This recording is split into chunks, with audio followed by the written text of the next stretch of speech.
नमस्कार दोस्तों, आप सभी का मेरे दिव्य दृष्टि चैनल में स्वागत है। आज मैं आप सभी के लिए सावन मास महात्म अध्याय 17 लेकर के आई हूँ। सावन मास की अष्टमी को देवी पवित्र आरोपण, पवित्र निर्माण विधि तथा नवमी का कृत्य। ईश्वर बोले, हे देवेश, अब मैं शुभ पवित्र आरोपण का वर्णन करूँगा। सप्तमी तिथि को अधिवासन करके अष्टमी तिथि को पवित्र को अर्पण करना चाहिए। जो पवित्रक बनवाता है उसके पुण्य फल को सुनिए। सभी प्रकार के यज्ञ, व्रत तथा दान करने और सभी तीर्थों में स्नान करने का फल मनुष्य को केवल पवित्र धारण करने से प्राप्त हो जाता है, क्योंकि भगवती शिवा सर्वव्यापिनी है। इस व्रत से मनुष्य धनहीन नहीं होता, उसे दुख, पीड़ा तथा व्याधियां नहीं होती, उसे शत्रुओं से होने वाला भय नहीं होता और वह कभी भी ग्रहों से पीड़ित नहीं रहता। इससे छोटे बड़े सभी कार्य सिद्ध हो जाते हैं। हे वत्स, मनुष्यों तथा राजाओं के विशेष करके स्त्रियों की पुण्य की वृद्धि के लिए इससे श्रेष्ठ कोई अन्य व्रत नहीं है। हे तात, सौभाग्य प्रदान करने वाले इस व्रत को मैंने आपके प्रति स्नेह के कारण बताया है। हे ब्रह्मपुत्र, सावन मास के शुक्ल पक्ष की तिथि सप्तमी तिथि को अधिवासन करके देवी के प्रति उत्तम भक्ति से संपन्न वह मनुष्य सभी सामग्रियों से युक्त होकर सभी पूजा द्रव्य, गंध, पुष्प, फल आदि अनेक प्रकार के नैवेद्य तथा वस्त्र, आभरण आदि संपादित करके इनकी शुद्धि करें। इसके बाद पंचगव्य का प्राशन कराएं, चरु से दिग्बली प्रदान करें तथा अधिवासन करें। उसके बाद सदस्य वस्त्रों तथा पत्थरों से इस पवित्र को आच्छादित करें।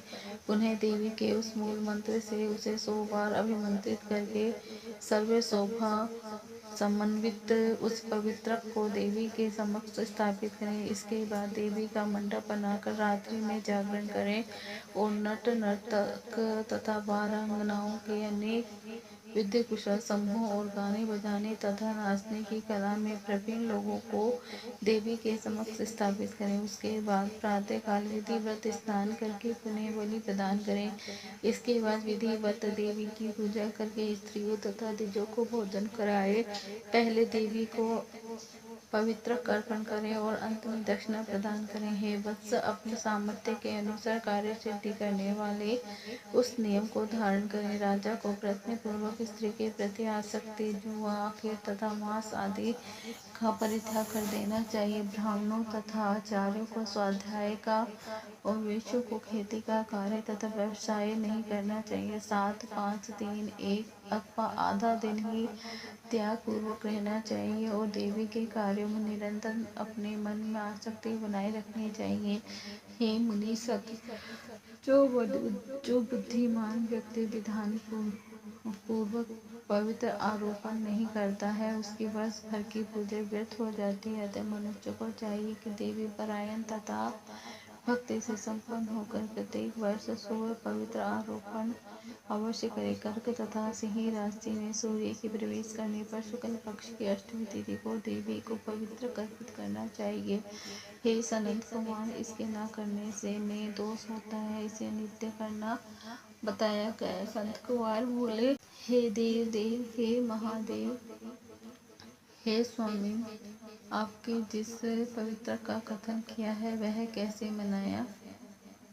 बनाया जाना चाहिए, इसी उसकी संपूर्ण विधि बताए। ईश्वर बोले, हे सनत कुमार, सुवर्ण, ताम्र, चांदी, रेशमी वस्त्र से निकाले गए कुश, कांसे के अथवा ब्राह्मणों के द्वारा काटे गए कपास के सूत्र को तिगुना करके फिर उसे तिगुना करके पवित्र बनाना चाहिए। उसमें 308 तारों का पवित्र उत्तम और 270 तारों का पवित्र माध्यम माना गया है। 180 तारों वाले पवित्र को कनिष्ठ कनिष्ठ जानना चाहिए। इसी प्रकार 100 ग्रंथि का पवित्रक उत्तम, 50 ग्रंथि का पवित्रक मध्यम तथा 26 ग्रंथि का सुंदर पवित्रक कनिष्ठ होता है। अथवा 6, 3, 4, 2, 12, 24, 10 अथवा 8 ग्रंथियों वाला पवित्रक बनाना चाहिए। अथवा 108 ग्रंथि का पवित्रक उत्तम है, 54 ग्रंथि का माध्यम तथा 27 ग्रंथि का कनिष्ठ होता है। प्रतिमा के घुटने तक का लंबा व पवित्रक उत्तम, जांघ तक का लंबा पवित्रक मध्यम तथा नाभि प्रज्ञा पवित्रक अधम कहा गया। पवित्रक के सभी शुभ ग्रंथियों को कुमकुम से रंग देना चाहिए। उसके बाद उस अपने समक्ष शुभ सर्वतोभद्र मंडल पर देवी का पूजन करके कलश के ऊपर बांस के पात्र में पवित्रकों को रखे। 3 तार वाले पवित्रक में ब्रह्मा, विष्णु तथा शिव का आवाहन करके स्थापित करें। इसके बाद का सुनिए। 9 तार के पवित्रक में ओंकार, सोम, अग्नि, ब्रह्मा, समस्त नागों, चंद्रमा, सूर्य, शिव तथा विष्णु देवों की स्थापना करें। हे सनत कुमार, अब मैं ग्रंथियों में स्थापित किए जाने वाले देवताओं का वर्णन करूंगा। क्रिया पुरुष, वीरा, विजया, अपराजिता, मनोमणि, जाया, भद्रा, मुक्ति और ईशा ये देवियां हैं। इनके नामों के पूर्व में प्रणव तथा अंत में नमः लगाकर ग्रंथि संख्या के अनुसार क्रम से आह्वान करके चंदन आदि से इनकी पूजा करनी चाहिए। उसके बाद प्रणव से अभिमंत्रित करके देवी को धूप अर्पण करना चाहिए। हे सनत कुमार, मैंने आपसे देवी के इस शुभ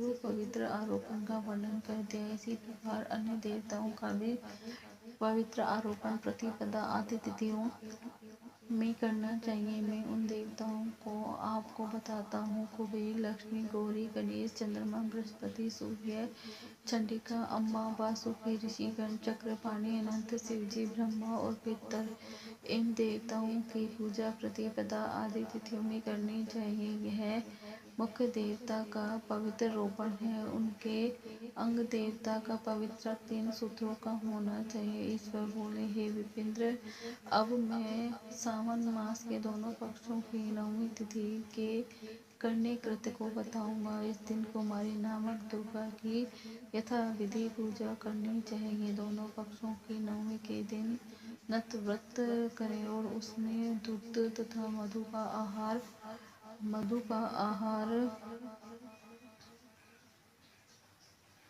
ग्रहण करें अथवा उपवास करें। उस दिन कुमारी नामक उन पापनाशनी दुर्गा चंडिका की चांदी की मूर्ति बनाकर भक्ति पूर्वक सदा उनका अर्चन करें। गंध चंदन, कनेर के पुष्पों, दशांग, धूप और मोदक से उनका पूजन करें। उसके बाद कुमारी कन्या, स्त्री तथा विप्रों को श्रद्धा पूर्वक भोजन कराएं। फिर मौन धारण करके स्वयं बेलपत्र का आहार ग्रहण करें। इस प्रकार जो मनुष्य अत्यंत श्रद्धा के साथ दुर्गा जी की पूजा करता है वह उस परम स्थान को जाता है जहाँ देव बृहस्पति विद्यमान है। विधि नंदन, यह मैंने आपसे 9वीं तिथि का कृत्य कह दिया। यह मनुष्य के सभी पापों का नाश करने वाला, सभी संप्रदाय प्रदान करने वाला, पुत्र पौत्र आदि उत्पन्न करने वाला और अंत में उन्हें उत्तम गति प्रदान करने वाला है। इस प्रकार श्री स्कंद पुराण के अंतर्गत ईश्वर संत कुमार संवाद में सावन मास महात्म्य में 8वीं तिथि को देवी पवित्र आरोपण नामक 17वां अध्याय पूर्ण हुआ। श्री शिवाय नमस्तुभ्यं, श्री शिवाय नमस्तुभ्यं, श्री शिवाय नमस्तुभ्यं।